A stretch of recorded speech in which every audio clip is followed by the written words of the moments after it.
Gyvenimas yra per daug įdomus ir per daug sudėtingas, kad jį reikėtų išgalvoti, kad jį reikėtų gražinti. Ir reikia tik atsirinkti. Aš galbūt nuėjau per toli į gyvenimą. Aš pradėjau taip gyventi, kad apie tai būtų galima rašyti. Apie Algimanto Čekuolio gyvenimą rašyti ir kalbėti galima išties daug. Žymus Lietuvos eruditas, populiarus rašytojas, patyręs žurnalistas, publicistas ir laidų vedėjas, poliglotas ir keliautojas – tai tik keletas šios išskirtinės asmenybės pusių. Man viskas įdomu, kas žmoguje, kas aplink žmogų, kas visatoje. Visatoje dabar priskaičiuojame 200 milijardų. Tai neįmanoma suprasti. Neįmanoma suprasti 1 milijardą, neįmanoma suprasti 1 milijoną. 1000 tokių visatų neįmanoma suprasti. O aš bandau.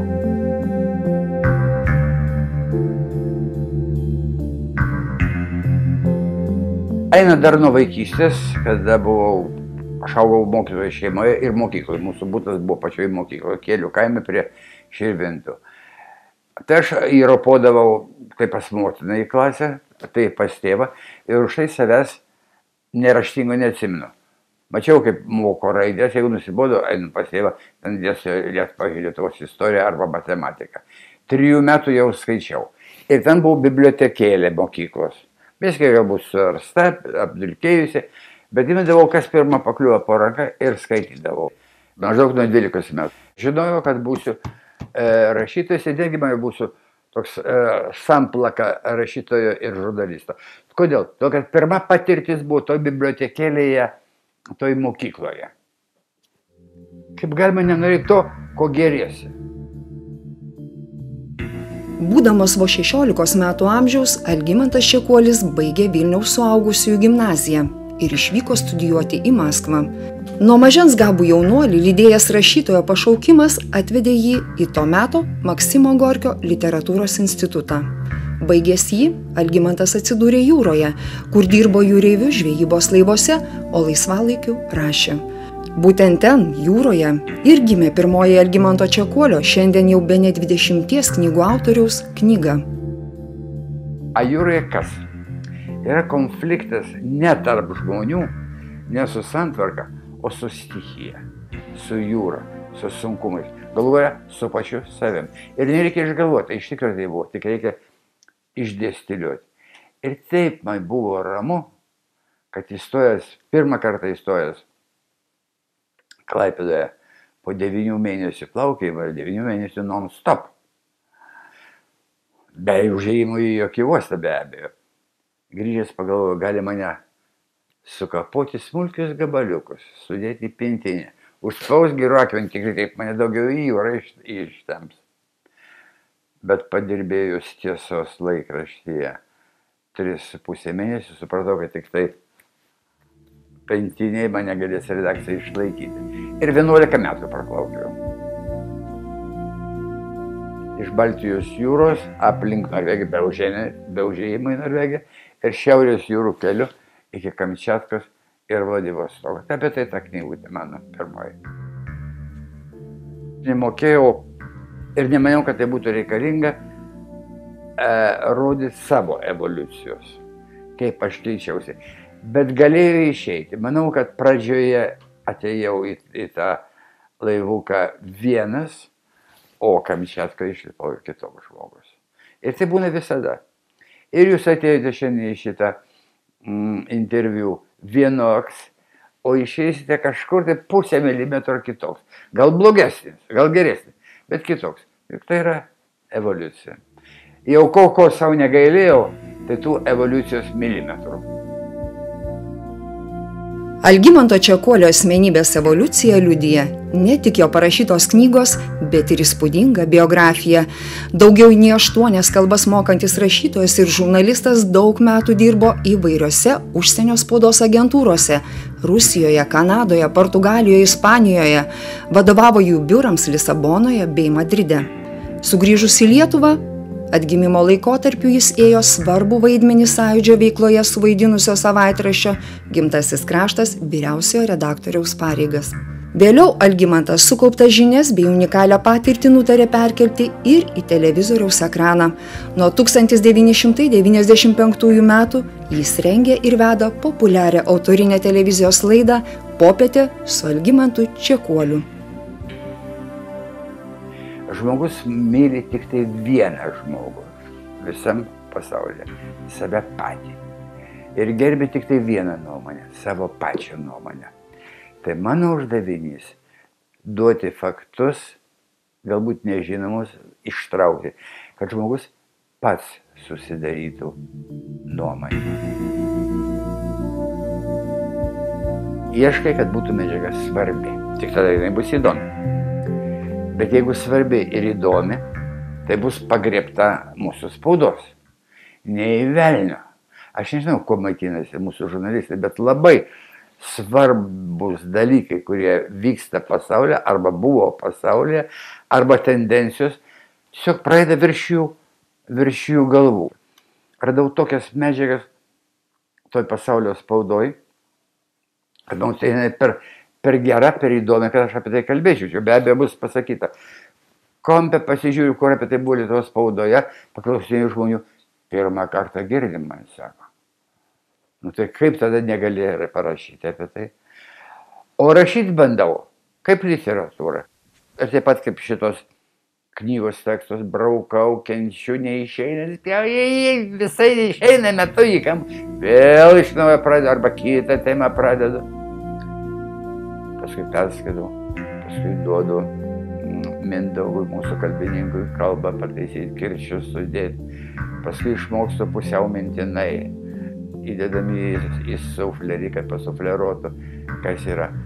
Tai yra audringas, bet įdomus procesas, kuris vyksta kiekvieną savaitę, visą savaitę nuo pirmadienio iki sekmadienio vakarą. Ir tai labai gerai. Pasakysiu, kodėl gerai. Joks žmogaus organas nenaudojamas nesivysto, nenaudojamas jis atrofuojas. Atsiprašau, aš turiu omeny smegenis, o ne ką nors kitą. Prašom nesijuokti.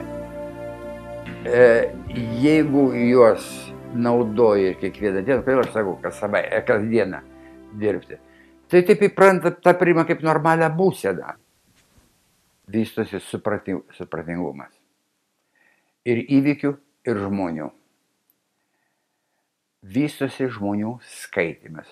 Aš tai žiūriu į jūsų veidą ir aš truputį suprantu, kuo jūs gyvenate.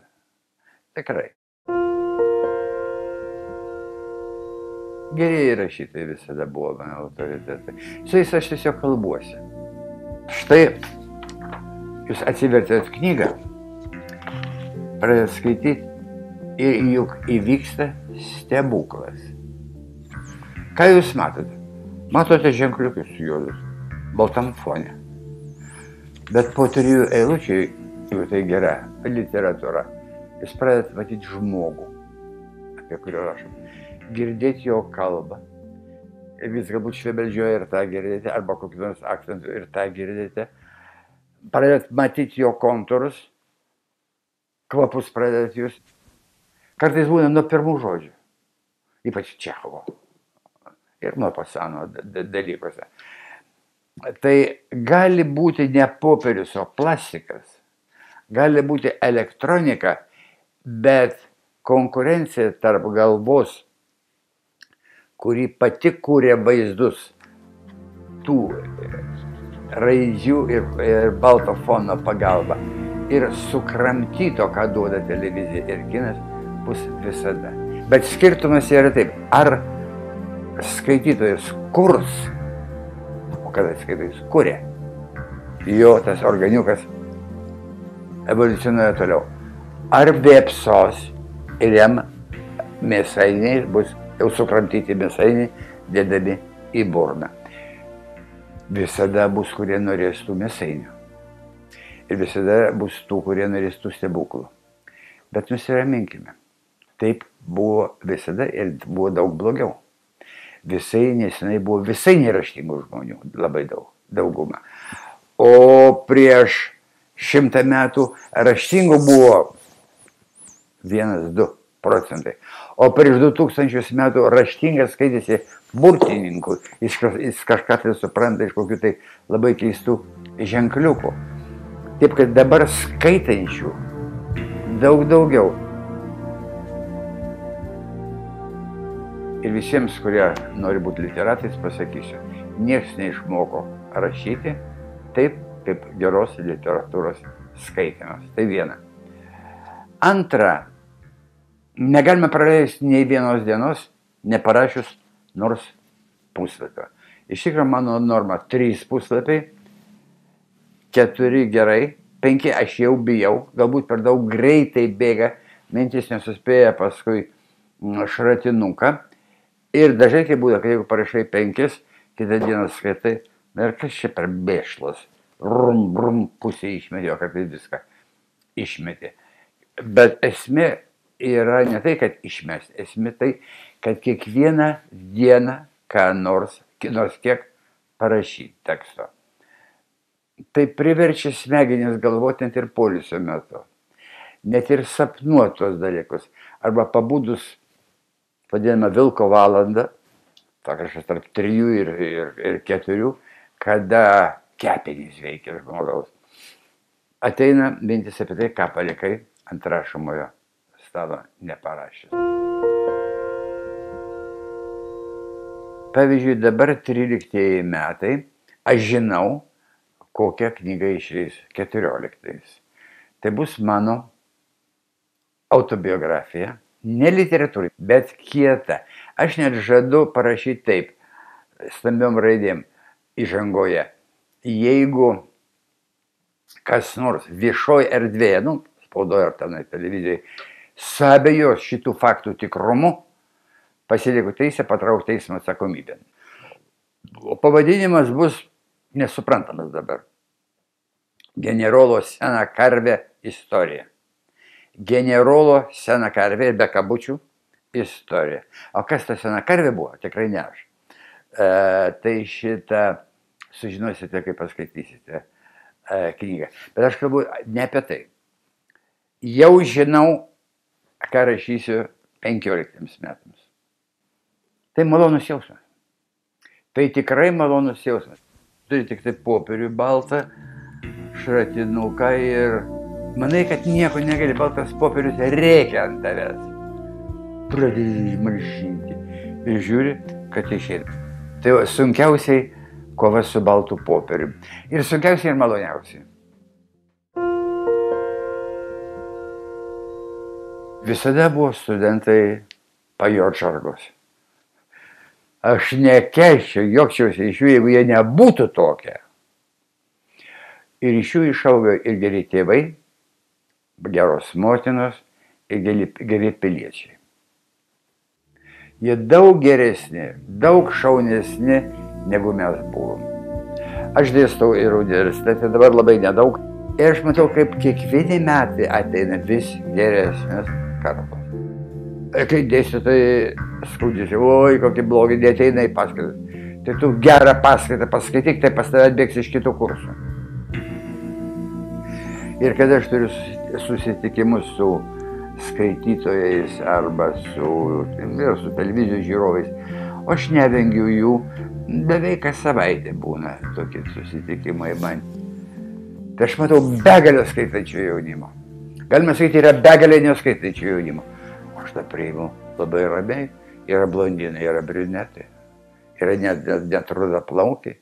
Yra net plikų. Daug dievė visiems sveikatos.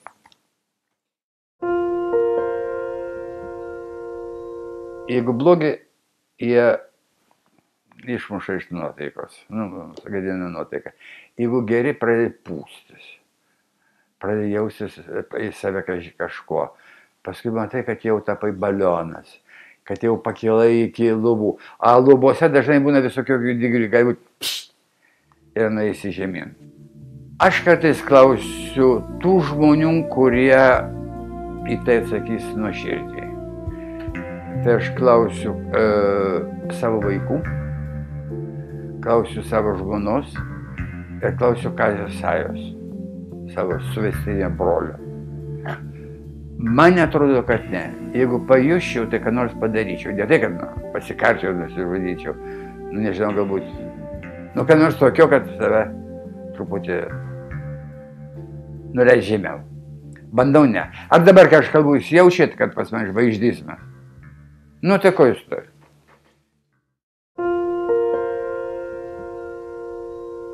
Laisvė yra kaip oras. Oro juk nejauti. Net ir musikuodamas, net ir bėgdamas nejauti. Orą pajusi, kada jo nėra, kada jį prarandi kokios nors būdų. Už tai tiek daug nepatenkintų. Nesupranta, kad gavo orą. Nesuprato, kad gavo laisvę. Aš suprantu, kai kuriems laisvės ir nereikia. Jie sako, kas man ta laisvė? Aš ant duonos jos netepsiu. Man gaila tų žmonių.